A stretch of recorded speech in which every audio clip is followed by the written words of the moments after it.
आली मुखा वाटे अमृत वचन. आणि मग जी अमृत वचन आहेत ती काळावर मात करणारी आहेत. काळाच्या कसोटीला उत्तर देऊन ती टिकणारी आहेत, अबाधित अस्तित्व ठेवणारी आहेत. किंबहुना काळाला जिवंतपणा आणणारी, ईश्वराला सामर्थ्य प्रदान करणारी ती अक्षर आहेत. ईश्वराचं स्वरूप वर्णन करण्याची ताकद जे शब्दाच्या पलीकडचं आहे, जे बुद्धीच्याही पलीकडचं आहे, ज्या ठिकाणी बुद्धी काम करत नाही अशा ठिकाणचं शब्दबद्ध करण्याची प्रेरणा, ऊर्जा ज्या शब्दामध्ये आहे, असे तुकोबारायांचे शब्द आहेत. आणि मग तुकोबाराय सांगतात की मी माझ्या सामर्थ्यावर बोलत नाही, आपुलिया बळे नाही मी बोलत, सखा कृपावंत वाचा.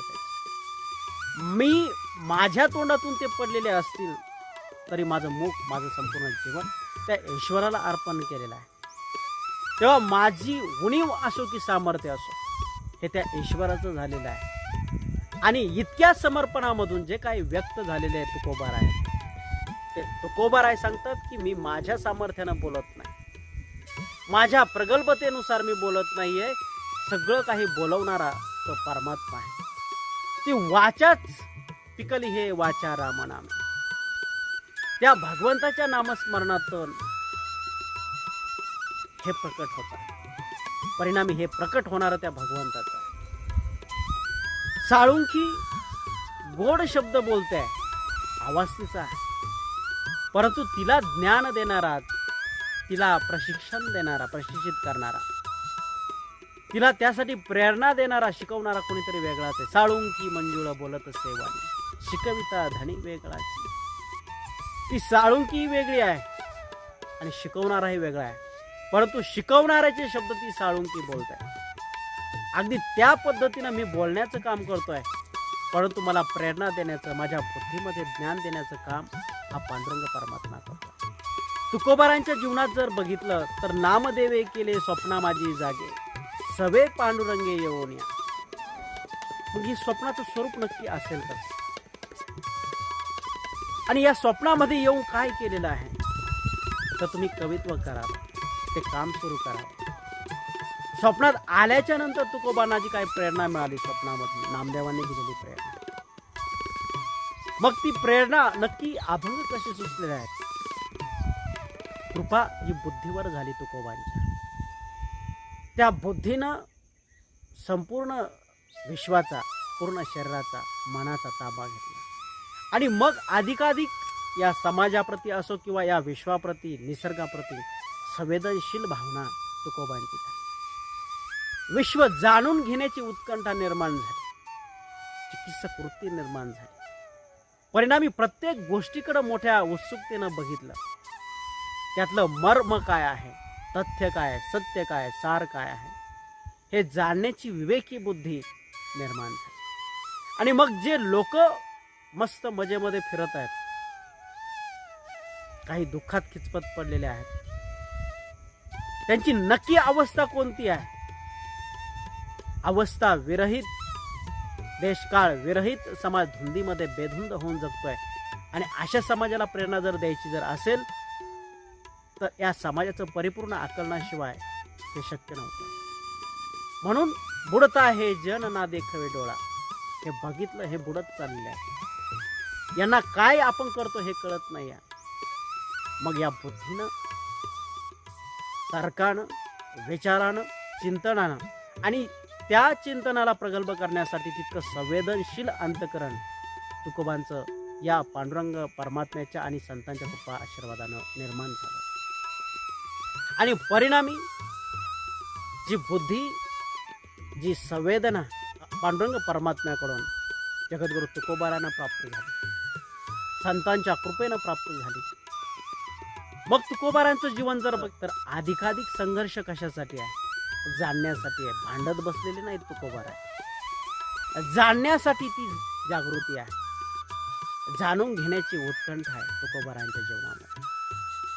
आणि परिणामी जे संत सुचवत आहेत, आपल्या बुद्धीला, तर्काला, विचाराला पटणारं जे आहे, योग्य मार्गाने गेलेले जे काही संत आहेत त्यांचा मार्ग, प्रत्येक गोष्टीची जाण तुकोबाने ठेवली. आधीच्या सर्व संतांचं साहित्य वाचन करणं, ते जाणून घेणं, त्या संतांची त्या गोष्टींकडे पाहण्याची दृष्टी काय, वृत्ती काय, मानण्याचं जी प्रयोजन आहे, हेतू आहे, तो तुकोबांनी जाणला.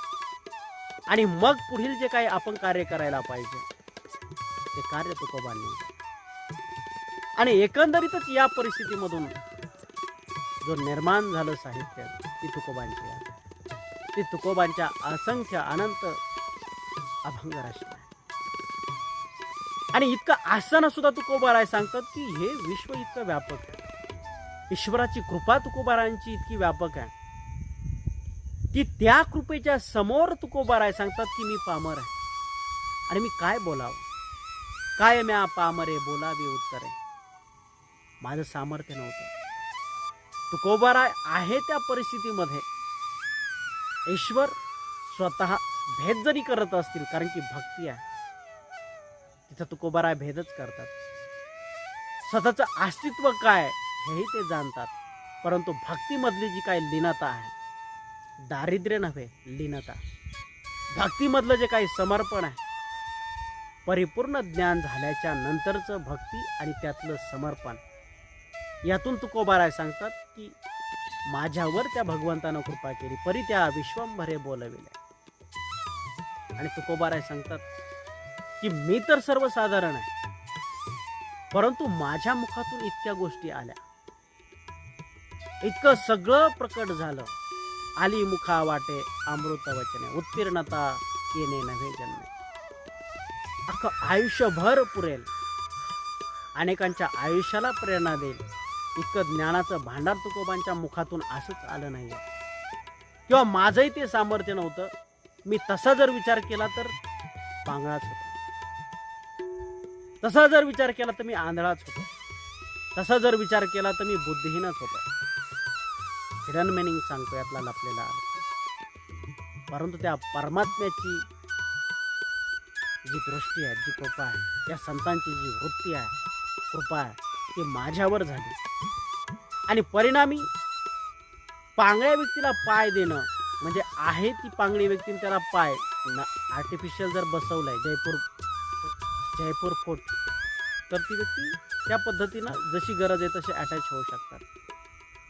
परंतु तुकोबारायांना तसे आर्टिफिशियल लेग्स, आर्टिफिशियल पाय अपेक्षित नाही आहेत. तुकोबाराय सांगतात तो पांगळाच आहे किंवा तो आंधळाच आहे.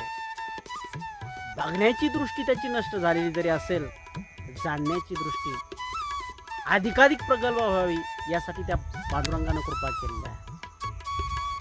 पाय नाही आहेत, परंतु पाय असणाऱ्यांपेक्षाही जास्त प्रमाणामध्ये त्या व्यक्तीला ऊर्जा प्रदान करण्याचं काम.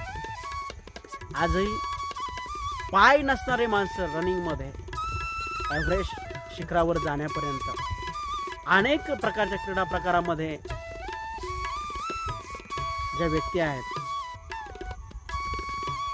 दिव्यांग व्यक्ती आहेत, विशेषतः दिव्यांग व्यक्ती सहभागी होतात.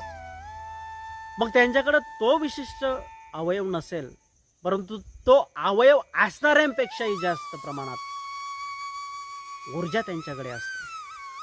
परिणामी अवयव असणारे कितीतरी आहेत, परंतु अवयव नसणाऱ्या व्यक्ती मेडल प्राप्त केल्याशिवाय राहत नाही. त्यांचा इतिहास आपण वाचत असतो, त्यांची प्रेरणा आपण घेत असतो. म्हणून तुकोबाराय सांगतात की ही जी काही प्रेरणा दिलेली आहे, पाय नसतील म्हणून तुमचं आयुष्य थांबणार नाही. ते आयुष्य चालत राहावं, ते अधिकाधिक जोरानं चालावं, त्यानं योग्य मार्गापर्यंत अचूक वेळेत पोहोचावं. यासाठी प्राप्त होणारी जी काही प्रेरणा आहे ती देणारा तो भगवंत आहे. पाय देणं म्हणजे प्रेरणा देणं, ती ऊर्जा देणं, ना की व्यावहारिक जीवनातला तुमच्या शरीराचा अवयव देणं. आणि तुकोबारायांच्या या संकल्पनेमागील हेतू हाच आहे. मी सर्वसाधारण आहे ही तुकोबारायांची मान्यता आहेच आहे, परंतु माझ्यावर या भगवंताची कृपा आहे आणि या कृपेमुळं मी इतका सामर्थ्यवान झालो, हा तुकोबारायांचा दृढ विश्वास आहे. आणि इतक्या दृढ विश्वासानं त्या भगवंताच्या भक्तीप्रती ते समर्पित आहे. रामकृष्ण.